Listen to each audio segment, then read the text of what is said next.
one of those people that really likes the different types of words that we have in the English language, and I think crazy is a really fun one. It's just, it has its time and place. So if you're using it to refer to somebody that's acting different than normal or atypical, whatever you want to say, then I think it can be hurtful.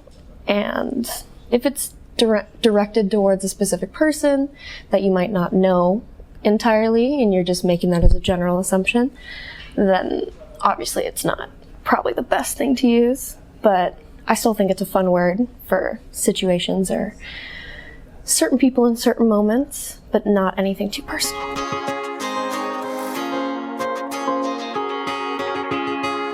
Oh yeah, that's that kind of goes hand in hand with when you have certain type of psychological things going on.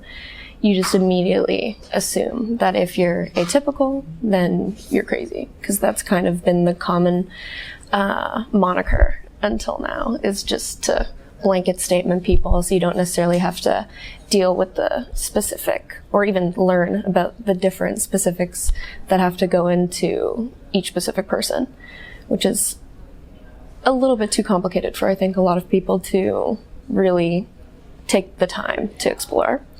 So for yourself, of course, you have these immediate thoughts, and especially when you have something like anxiety, you have intrusive thoughts.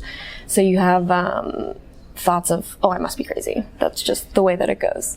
But you also have to have that little voice in the background that says, oh no, that's probably not the best word to use for this specific situation, because then you can start to use that word to describe yourself more, and that's just a negative thing. I think it's worse when you use it to describe yourself than it is to describe other people, because it's a lot more personal. So it's not my favorite.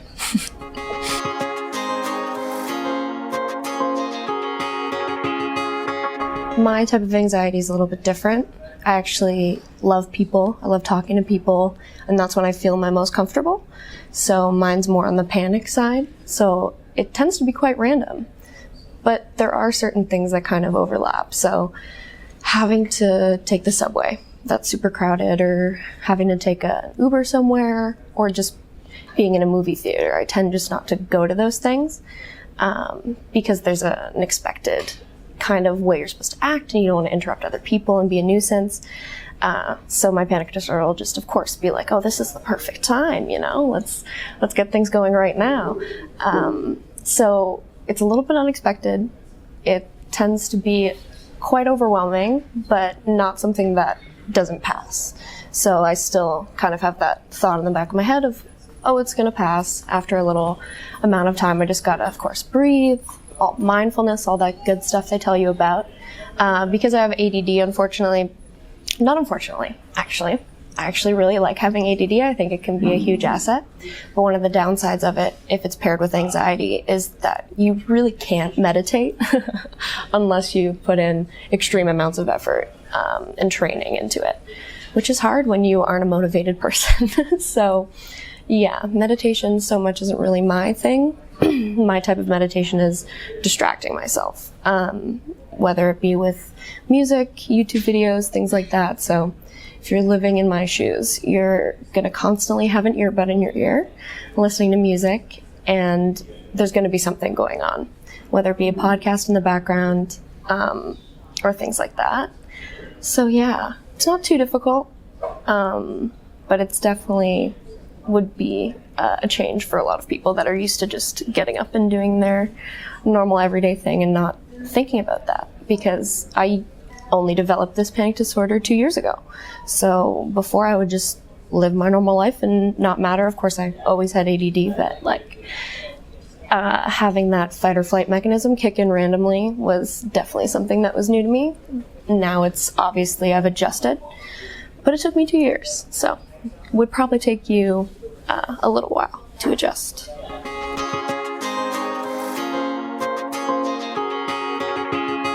I mean, I've had a constant struggle just in general before any type of diagnosis, and that was just motivation. I've always been really passionate about certain things, but I'll pick them up, get super invested, and learn a lot about it, and then when I feel satisfied, I'll get super bored of it. So it's hard for me to stick with things and see them out to the end because of course, I'm also a perfectionist, which is a great little combo. So I don't want to, especially with music, I don't want to release anything until I know for a fact it's what I want it to be. But of course, you're never going to be satisfied. So I always kind of have to keep that in the back of my mind when I'm stressing too much or being too overcritical of the things that I'm trying to release. But yeah, other struggles that I face probably are being kind of like a sponge. I'm not sure if it's just my personality type, but if I'm in different environments, I kind of soak in the energy that other people are putting out. So if I'm hanging around negative people constantly that don't really want to improve themselves or do anything with their life, I kind of soak that in because I want to be on their same level so I can connect with them, which is obviously not the best idea if their level is somewhere that's not productive. But I also love being this way because it allows me to connect with a lot of people and understand myself in different situations a lot easier, even though it does kind of leave you a little bit soft. But I think it's a good type of soft. So yeah.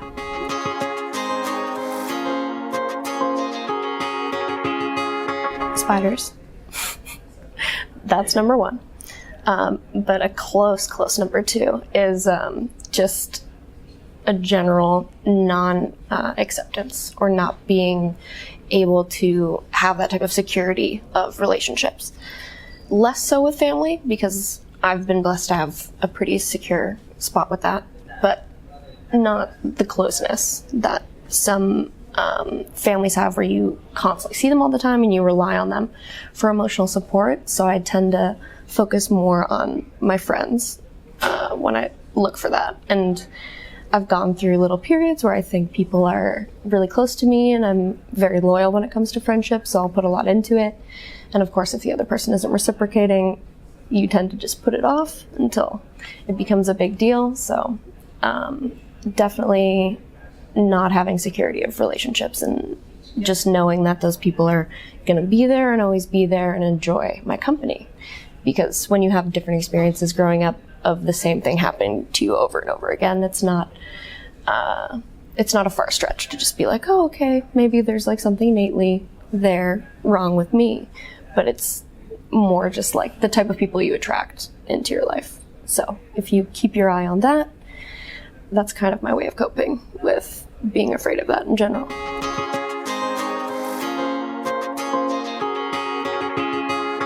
Not today, but I do really like to longboard. It's raining, unfortunately, but that's kind of the only way I get any type of physical activity, so that's really important for me. Obviously, haven't been able to do it in the winter, but yeah, longboarding is amazing, especially when you're cheap.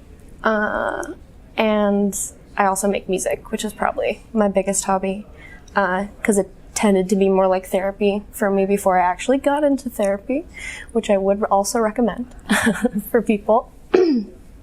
But yeah, making music, especially hanging out with friends. I know that's pretty cliche, but that is pretty high up there.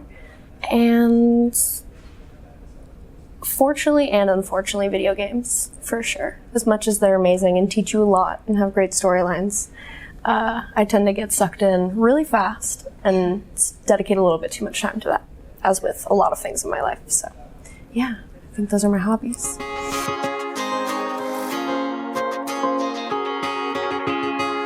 So I used to go to a family camp, so it was parents and kids, and you'd go and have all these activities and spend time together, and it was all super cute. But one year, because my extended family went as well, they took care of me as my parents were traveling. So my parents were out and I was feeling pretty free, and we had a talent show at the end of the entire week, and I think I was maybe 6 years old. I was pretty cute, so I kind of got away with this, but I thought it'd be a great idea with my newfound harmonica that I'd gotten the day before to go on stage and just blow into it and perform a beautiful music performance for the hundreds of people in the audience that were just witnessing a 6-year-old girl blow into a harmonica for 4 minutes, and nobody took me off the stage, and I just kept going. And I'm not sure if it's on video. I kind of would have liked that. But yeah, that was a good one, because people didn't really seem to mind, and they kind of enjoyed a little girl just like going for it. And I kind of missed that side of myself. I know she's still in there, but that was some brave stuff. You know, obviously you don't really know the full scope of like what's fully going on, but yeah, that was pretty hilarious, honestly. Yeah, I think so.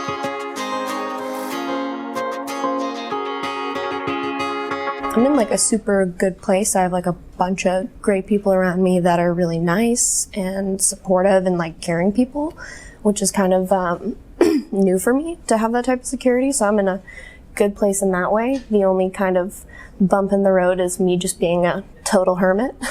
So I love talking to people. I love having deep conversations and spending time with people, but I'm just so used to being alone in my room, playing video games, making music, whatever it is, that's just kind of my routine, and that's what's comforting to me. So if I'm ever a little bit too anxious one day or just feeling kind of off, then that's kind of my comfort. So I'm definitely an introvert, even though I guess it's kind of maybe half and half. But yeah, the one thing I would definitely change would just be to plan more things, not rely on other people to plan things and then hope to be invited, because that's always a self-fulfilling prophecy. But yeah, definitely plan more things. Gonna have more dinners with my friends, I think, now that it's warmer and people will actually leave their house. So yeah.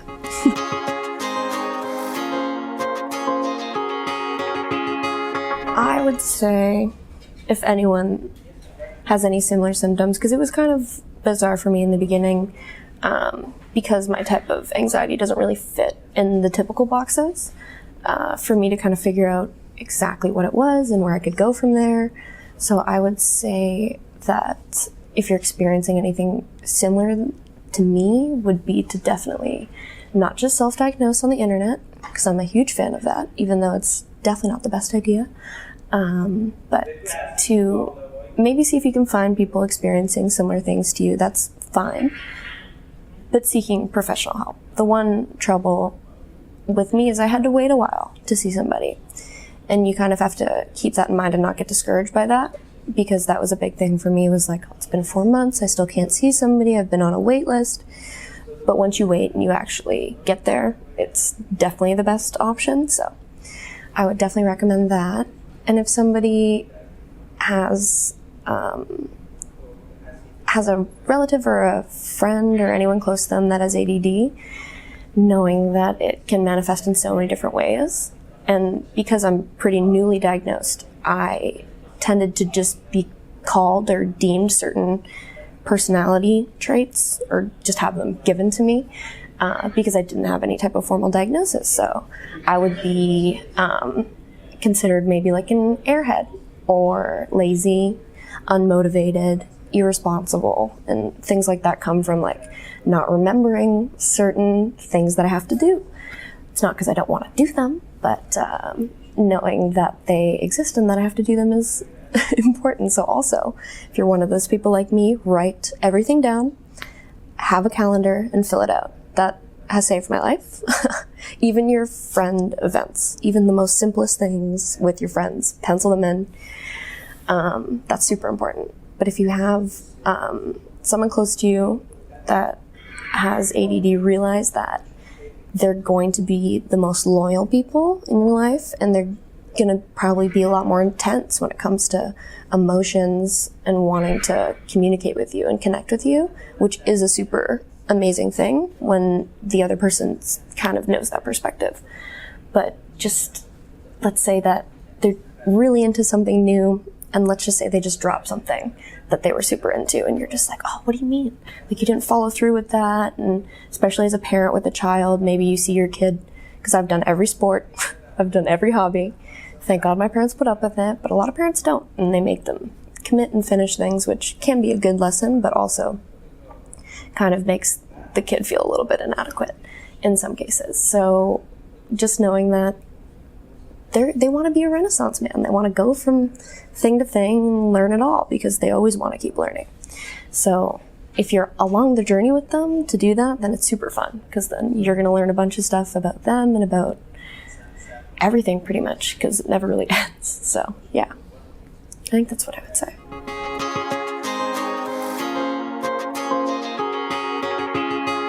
So this question, especially in the current climate with sensitivity and everything like that, I'm not sure if I'm one of the popular opinion. I think that absolutely every single thing should and can be joked about. I think that it's important. The trouble obviously comes in when it's not funny. So that's kind of what people don't understand, or they just don't really, because I treasure comedy. That's a huge part of my life. I'm obsessed with stand-up comedy. So I very much want to protect that sentiment of you can joke about absolutely whatever. Because if you start to kind of cut things off and say, oh no, we can't joke about that, then all of a sudden we have this weird thing that we've protected and idolized. And we can't really talk about it if we can't joke about it. Because that's kind of how you get people warmed up to talking about a subject. But obviously the trouble is if it's a one-on-one basis and you're making a joke that's just not funny, that applies to somebody's current situation, it's just not necessary. If you know it's not funny or not really, doesn't really tie into whatever you're talking about, then just don't, because you're just gonna seem inconsiderate. But at the same time, I think it's equally important for people to realize comedic attempts and not just assume that it's a personal attack, which is really important. Because I love messing with people and I want to be able to do that and I want people to mess with me. But just do it on a friendly basis. I think that's really important.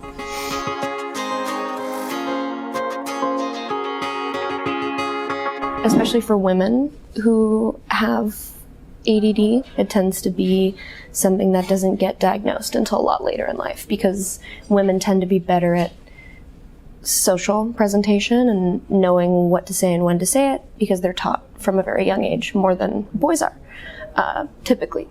So if you're in kind of your early adulthood, you're noticing sort of things, you can't stay focused unless you're super into something, that's not a bad thing. That just means that you're a super passionate person. And if you can direct that passion and energy towards productive things, then that's not a bad thing. Even if you are hopping from thing to thing, if you're still making that time with that specific endeavor like productive, then you shouldn't be ashamed of that because not everyone has that one driving passion that they stick with their whole life. I think that's almost limiting. So yes, I do love music and that is almost my therapy and is really important to me. It's also important to have that, but also to not limit yourself to all the different things that you can do, and use ADD as almost a blessing because it allows you to be so into so many different things. So just hone in on that. It's not a bad diagnosis. I think it's actually just a different type of person that sees the world a little bit differently. And I think those people should be celebrated. Not any more than anybody else, but for their unique traits. So yeah, be excited about it, I think.